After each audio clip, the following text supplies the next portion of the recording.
On évoquait au début du journal, juste avant l'interview d'Emmanuel Macron, le harcèlement scolaire. Autre type de harcèlement au travail, qui ne dit pas son nom, c'est le placard. Ces salariés payés à ne rien faire en apparence, sauf que le placard ne rime pas avec vacances, mais bien avec souffrance. Ça concerne aujourd'hui des centaines de milliers en France, à l'image de ce que vivent Muriel et Denis depuis des années.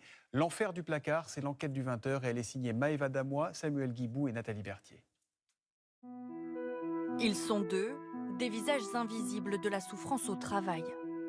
Des salariés sur qui les employeurs ne misent plus, mis au placard dans leur entreprise. Aujourd'hui, ils font le choix d'en parler. Tous les jours se ressemblent pour Denis Breteau, 57 ans, ingénieur informatique à la SNCF, en télétravail. Je commence normalement ma journée de travail vers 9h, pour la finir vers 9h05. Donc mon travail consiste à ouvrir mon agenda. Nous sommes le 20 juin et je regarde ce qu'il y a à faire. Donc normalement il n'y a rien, sauf une réunion environ tous les mois.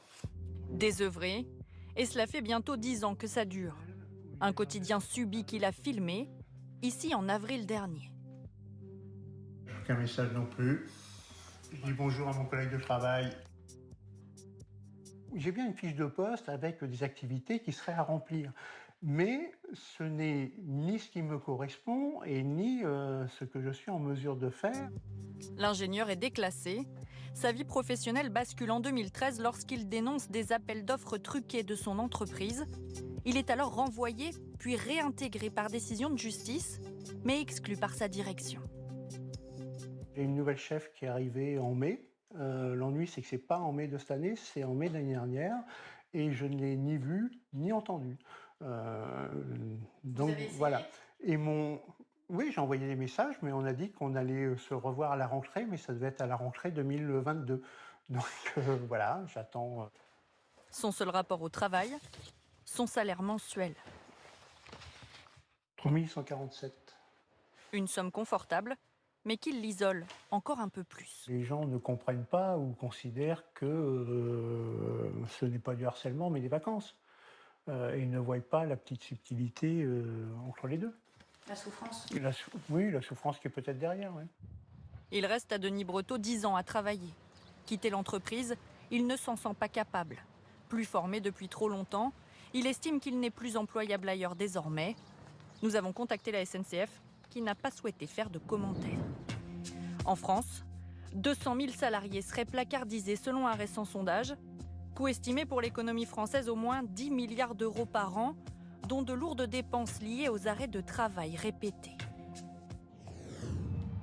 Muriel Esquinazi est passée par là. En 2005, à 45 ans, cette chargée de mission pour un grand groupe d'assurance est déclassée après l'arrivée d'un nouveau chef. Et il y a un moment, on se dit, bon, il m'apprécie pas, il veut pas travailler avec moi. J'ai mis des années à me torturer pour essayer de comprendre pourquoi j'en étais arrivée là.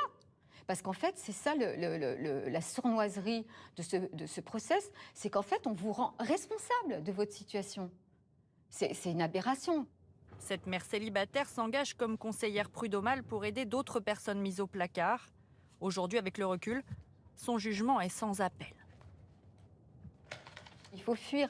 Vous êtes dans une relation de travail totalement anxiogène. Elle est empoisonnée.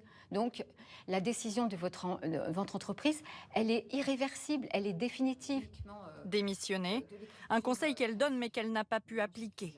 À 63 ans, Muriel Esquinazi est toujours salariée de l'entreprise.